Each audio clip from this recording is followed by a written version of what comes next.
Indians, in Dubai, you can buy the body of your dreams, or it could be the place that slowly kills you. Both get delivered to your doorstep. Let me show you in this video how insanely easy it is to get in shape or get fatter in Dubai, and everything that you need to know in both paths. And there's going to be 4 areas that I'm going to focus on in this video. First area is convenience. In this area, you've got the fat things. So, you walk from AC to AC. In the place that I live in, JVC, it's hardly a walkable place. There's some pavings, then there's some sand pits, and then there's some building construction, and then there's another paving stone again. It means that it's not very accessible to just go on some leisurely walks outside of the parks, which means that your step count is going to be lower, and your daily activity is going to be lower too. On both of this as well, from a fat perspective, you have the convenience of food at your doorstep. You know, 15 to 20 minutes. In most areas in Dubai, you're getting the highest quality food, the highest tasting food in a short distance of time. The Deliveroo's, the Uber Eats, the Talibats are all there for you in any way, shape or form, with the best deals on KFC, on any type of Lebanese food, and always like buy one, get one free. There's always a deal on to entice you based on the pictures that you're scrolling down. And then also with the convenience side of things, it's always conveniently hot. Now this allows you to say the words, oh, it's too hot, I never walk outside. Oh, it's too hot, I never go to the gym. It's too hot, I can't get my steps in. All of these things are excuses for people to kind of continue living the way that they are, with minimal activity, minimal time going to the gym, and minimal time actually focusing on what really matters. Now, on the flip side of things, outside of the people that go AC to AC, get food delivered in 15 minutes from KFC, and then they also then use the word excuse of hot as their reason of why they're not doing the things. On the fit side, you have things like the same level of convenience with deliveries, but you've got meal prep services. You've got calorie controlled areas. You've got everything from Hundo, which is a meal preparation app, which you can deliver meal prep delivered to your door. You've got things like Heat, which are a calorie controlled place to order food from. In the same time that you'll get your KFC from, you're gonna get calorie controlled things. It's super easy to have a meal prep service, or equally, conveniently have a maid. That's easiest convenience. That's what I do on a day-to-day basis. I have Barty who lives with me. She does the cooking, she does the cleaning, she walks the dogs, and most importantly, when I say I need 200 grams of this, 100 grams of that, she'll make me dinner. And therefore, the same level of effort or less is going into me instructing Barty or getting a meal prep service than it will be for me to order KFC or Mackey's or anywhere that is high calorie. On the fit side as well, from a convenience perspective, you have the ability to order spinnies, groceries to your door, which means the biggest saying around going to the supermarket is never go to the supermarket hungry. Now you never need to go to the supermarket and make those poor decisions on, all these biscuits are on offer, oh, let's get these snacks. Ultimately, when you're looking at the Insta shop, when you're looking at the Spinneys orders or the Nesta orders or wherever you get it from, is that you're going to be able to pick the things that you need that just deliver and show up at your door. As well as the convenience side of things, is that most apartments have gyms. So whether you are a gym goer, whether you're a cardio bunny, whether you like Pilates or yoga, there will be a space for you in most apartments for you to go and exercise in whichever way that you want to. We just came down and did a YouTube video on the 1st floor and now on the 15th floor. It took us 30 seconds to get to the gym and back, which means that conveniently, you have no excuse not to go on the treadmill, not to go and get a 15-minute workout between meetings. It's so convenient that you forget that it's downstairs and that you could literally just walk outside without shoes on and go down to the gym with your fucking sandals on. Super easy. And then conveniently, you also have the element of getting in-person personal trainers, online coaches at your disposal, or even PTs that come to your house.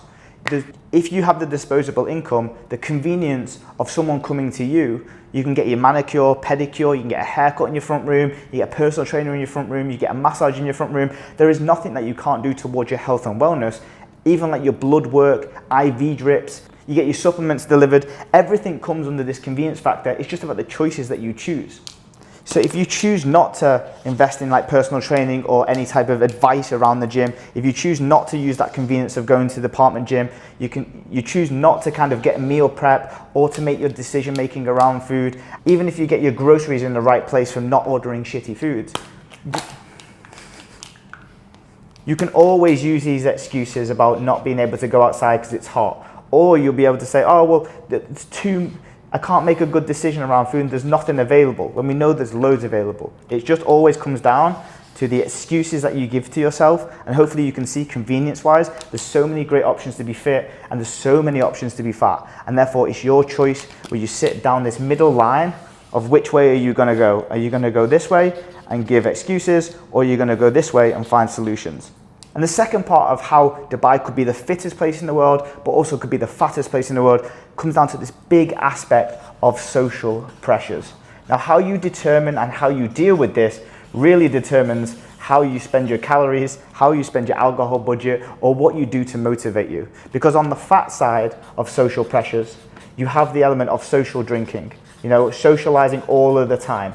2 to 3 times on average, my clients are eating out, drinking out in DIFC, Jumeirah, or anywhere of that sort, whether it's for work, business, pleasure, or just generally getting a brunch in there. The brunch culture, the dinner out culture, because it is so convenient and so easy to go nip to a place for 15 minutes and get the best food ever, there's less likely that you're going to be at home. And normally when you eat out, you socialize at the same time. That's the currency in Dubai. You can opt in for quite a lot of socializing, and if you're not careful, this can result in a lot of fat gain, because of the amount of calories that you're going to be consuming and ingesting on multiple times per week. If you don't have a strategy on how to manage socializing with your normal eating, it's super easy to get fat and increase your calories. Number 2, and this is a really interesting one, is that there's technically no designated driver.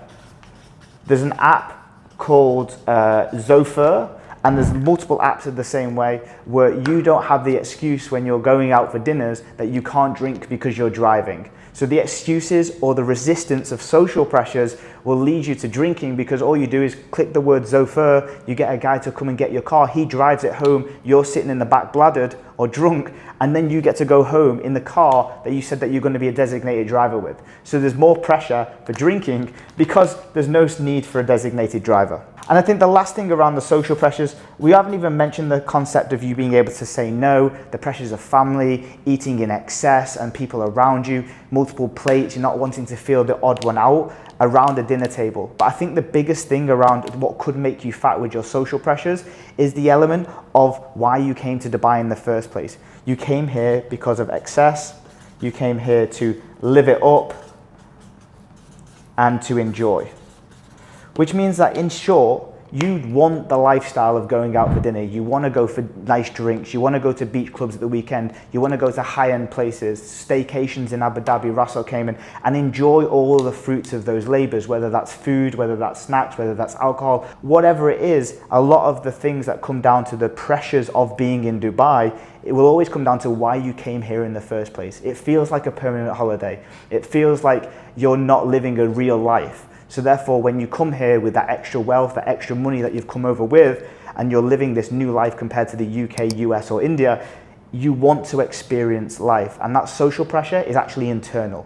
It's that I want to maximize life. I want to get the most out of it. And therefore, when you do that, most of the stuff that comes in excess normally comes with calories. And normally with calories, if not controlled well, you'll have a fat gain as you go through that. That's why in Dubai, you've got something called the Dubai Stone, which is when you come here, you gain a portion of weight because you're living it your best life without consideration for the consequences. But on the flip side, when it comes to social pressures, you actually have something working in your favor to do with motivation when you're looking at what fit people do in Dubai. Because what you have is you have more pressure to have tops off, or topless, or tops off. So you have more top off or skin showing occasions, which allows you for motivation of going, oh shit, if I've got my top off, I'm gonna need to get in better shape, whether it's by the pool, by the beach club, by the beach itself, more occasions to have skin exposed, which normally provokes this desire of wanting to get in better shape. You can use that as motivation because most people in the UK or the US, where it's 10 degrees, 15 degrees, and they're hiding underneath a hoodie, they can live in denial for a long time. But over in Dubai, where we are, as soon as you go to that place and you've got to take your top off, you question all of the decisions of the last 3 months and how many snacks that you ate because you have to take that top off. People who stay in shape, people who use it for fit as opposed to fat, will use that as a motivation, as a reminder that they need to stay in check all the way through the year so that they don't feel self-conscious at the beach club or at the apartment pool. Another fit social pressure, which is kind of the opposite to the socializing, the bubble of community that want to maximize their life, maximize their eating, maximize their restauranting, maximize their ability to live in excess, is the opportunity for fitness communities in whichever format that you want. You've got communities like paddle clubs, you've got yoga places and communities, you've got gyms, you've got ice baths and all like the meditation, like wanky people that they get together and they do ice baths together and then they happy clappy slap each other after each one and then they go for a smoothie afterwards. Whatever it is, that fitness community that you've got, because there are so many people on this side of the coin in Dubai, you get to tap into that. And when you're around other people that don't expect you to drink all the time, they're not pushing you to live it up with the alcohol and the food, you get to feel better. You know, when I had 9 friends that were all going to the pub on a Friday, when I was back in the UK, I was going to the pub because I was number 10. Whereas now in Dubai, all my friends are trainers, online coaches, fitnessy people. So instead of that Friday night mentality or Saturday by the pub, we actually go to a breakfast, or we go and get coffee, or we go for a walk, or we go to the gym together. Therefore, the community difference allows for different pressures. Now the pressure is to go to the exercise class, do better with your fitness and health, as opposed to why you're not drinking, why you're not doing this, why don't we do this, excess, live it up, live it up, live it up. And obviously there's a balance between the two, but most importantly, most people live on a spectrum of either being 100% over here, or they live 120% over here, and they wonder why they're kind of gaining fat when they're in Dubai. So if you use these positives and swing the pendulum, it doesn't mean you have to get rid of all these, because these are fun, these are great things. You should be able to socialize, you should go for a drink, you should live it up in Dubai. But you should also figure out how to do that without there being a consequence to your fat gain. And then equally, if you want an easier life, if you want less social pressures, if you want less mental headspace of using discipline, motivation, get yourself as part of the communities where the normal is exercising, is being fit. Whereas over here, the normal is not being fit and living it up with food and calories. You want to live primarily over here and dip into this one, in my opinion, from a great balance perspective. The third category for kind of fit or fat when you're in Dubai is the healthcare. Now, what you would say is that, oh, well, healthcare is absolutely amazing. And, you know, everything you need is at the click of your button, depending on what insurance you've got, and the quality here is amazing. But the problem is that it's all psychology based. Because most people who are overweight and they are kind of struggling with their weight and they're struggling with their health concerns, they're using healthcare as a way to save them. They're looking to do whatever they want for the 20 years that they can do it for, and then they get hit with type 2 diabetes, they get hit with cardiovascular disease, they get hit with obesity that leads to other things, and therefore they're looking at the healthcare to save them. Now, because the healthcare in Dubai is so good, they can use that saving grace. You can call a nurse and get them at the house in 10 minutes. You can go and get an MRI whenever you want to. You can get blood work done straight from your front room. And therefore, there is that moment where if you have that psychological tendency to ignore it until it's too late, then there is that opportunity to psychologically check in and just go, oh, well, it's all right. I'm going to get saved by whoever's going to be there when I finish it off. And they're looking more reactively at the problem as opposed to proactively. And you can live in this bubble of I'll be fine, or in denial, where, you know, everyone in my family's got type 2 diabetes, everyone's got cardiovascular disease, what's another pill? Just get on metformin, it'll be absolutely fine, don't worry about it. I'll be fine. And that's where the healthcare comes in, because it covers a bullet hole with a plaster because of how good the healthcare is over here. Now, in the same way that healthcare is amazing, for fit people, they can really maximize their ability to get in optimal shape. You've got the whole longevity and health well-being clinics out here. For example, when I got my knee replacement, I was struggling with some pain afterwards, and to get that healing, I went to get to this place. I had some injections for nerve blocks. I got some infrared saunas. I got all of these like red light therapies, oxygen replacements, platelet therapy, peptides, are all in these well-being clinics. So you can go from having these 90%, 80% lifestyle of fitness and really optimize that to get to that 100%. If you've got the money, if you've got the insurance, they can really work well to really optimize that last 5 to 10%. If you're covering your bases with your nutrition, you're training really well, you're sleeping really well, you're moving really well, headspace is really well, that gives you that last 10% to really get the most from your well-being and your health. Secondly, with the healthcare, you have proactive planning.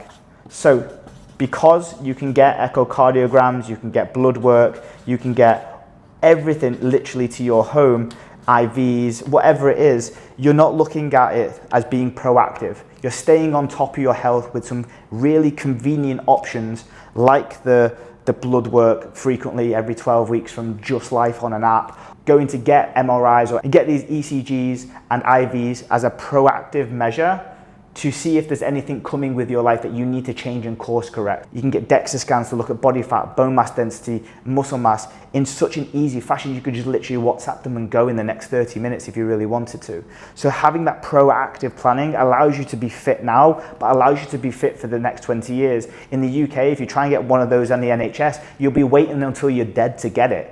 So therefore, if you haven't got that ability in the US or the UK to literally have the convenience of the healthcare and the proactivity of it, because most healthcares look at, oh, we're just reacting to the diagnosis, we're reacting to the problem. Whereas over here, because you're fit, because you have the expendable income, because your willingness to look at the longevity, well-being and extras, you can then proactively plan all of these things into your daily diary, the weekly diary, the planning for the next 90 days, the next year, to stay on top of your health and well-being. And then the last area that can either make you fit or fat in Dubai is finances.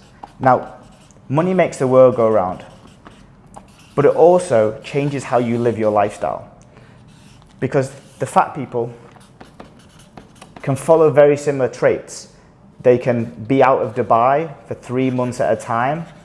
They can go away for the summer, whatever it is, go away for Eid, go away for Diwali. They got their summer home in the south of France. They go to America for 3 months. They go back to the UK, and they're constantly traveling, which means that their schedule is never going to be consistent.